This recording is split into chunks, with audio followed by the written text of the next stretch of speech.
Well, welcome back to part 2 of Heather and I's story. Again, my name is Seth, and My name is Heather. Yesterday, you guys heard an answered prayer for me for the first time I'd ever really truly prayed, and it was quite a quick answer. Like, he didn't wait on that. He knew he needed to jump on that wagon pretty quick. God's timing worked out well for you. It worked out tremendously well. And today we're going to hear about when Seth's faith journey started. And it wasn't necessarily when hers did. Of course, when she shared that answered prayer, and that was really the first time we had ever talked anything about faith together, or really not even about faith, but she shared an experience with me, and but my journey didn't really, my moment didn't happen then. My moment was really kind of quite a ways later. She shared that we drove back and forth to church from Louisville for about a year. Over the course of that year, of course, I was moved in ways that I hadn't been moved before. As a family, we began to tithe, we began to serve, we began to do things that, as Christians we're called to do in God's kingdom. But I never really had a moment where I gave it up.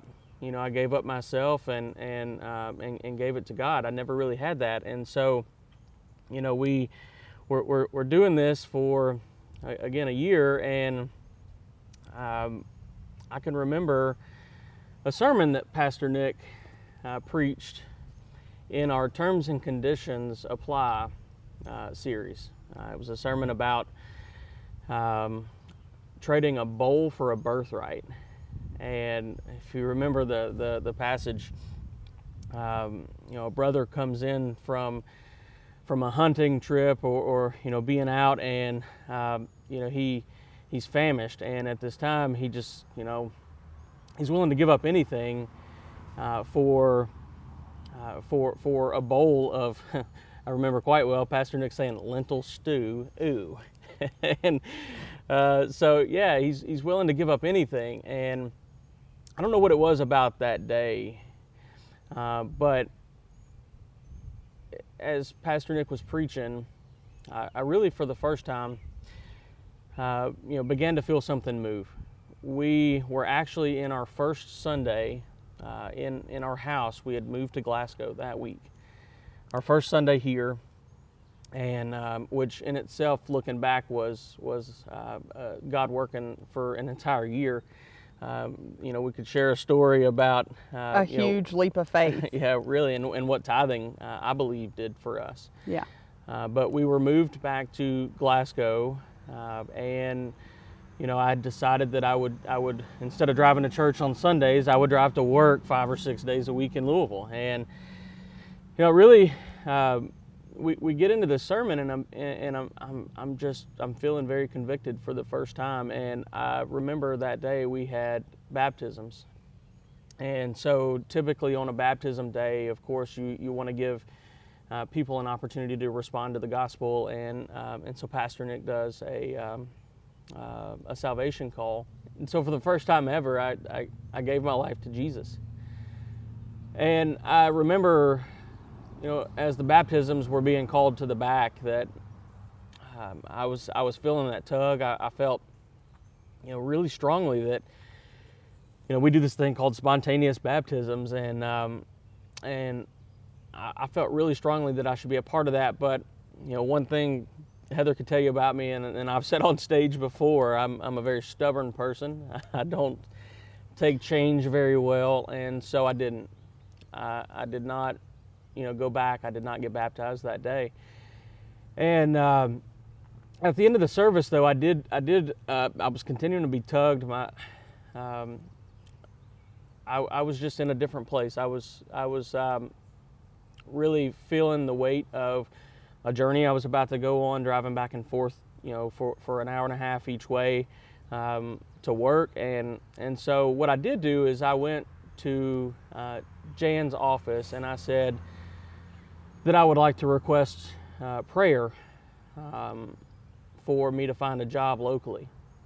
And that was the first time that I'd ever asked for prayer. So here we are, all in the same day. I've given my life to Jesus, and I've asked for prayer all at the first time, and really felt convicted that I probably should have done baptisms, but I didn't.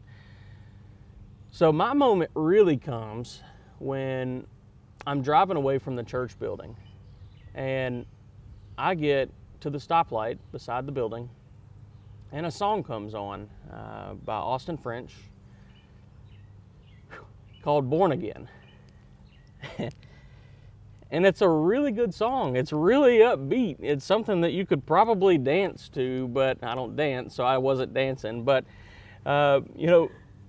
it was in the middle of listening to that song that I thought, okay, I've got to get baptized. And so very quickly, I talked to Pastor Nick, and the next baptism service, I was able to be baptized.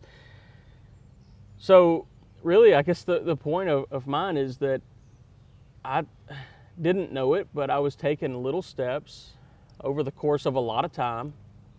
And when it hit me. And here I am today. It's been now 2 years past that moment, and I am a completely different person for it. We are a completely different family for the journey that we've been on over the last total of 3 years together, but 2 years for me specifically, and I just wouldn't have it any other way. Now, the things that RiverLake has done for our family, I don't know that any of this would have ever been set in motion had we not lived out of state, and I come in attending church with Mom. I don't know that any of this would have ever happened had we not followed the path we followed to begin with. So thank you. And thank you to RiverLake, because we are the family we are today. Wholeheartedly, RiverLake has a big part of it. It's a huge part of it. Absolutely. So that's our moments. In some way, I hope that both of our moments, either Heather's true prayer for the first time, or my baby steps into faith, I hope somebody watching this can take something from it and really see that life change is completely possible when you put it in the hands of Jesus. It's pretty amazing. So thank you guys for watching, and we'll see you on Sunday. Y'all have a good day.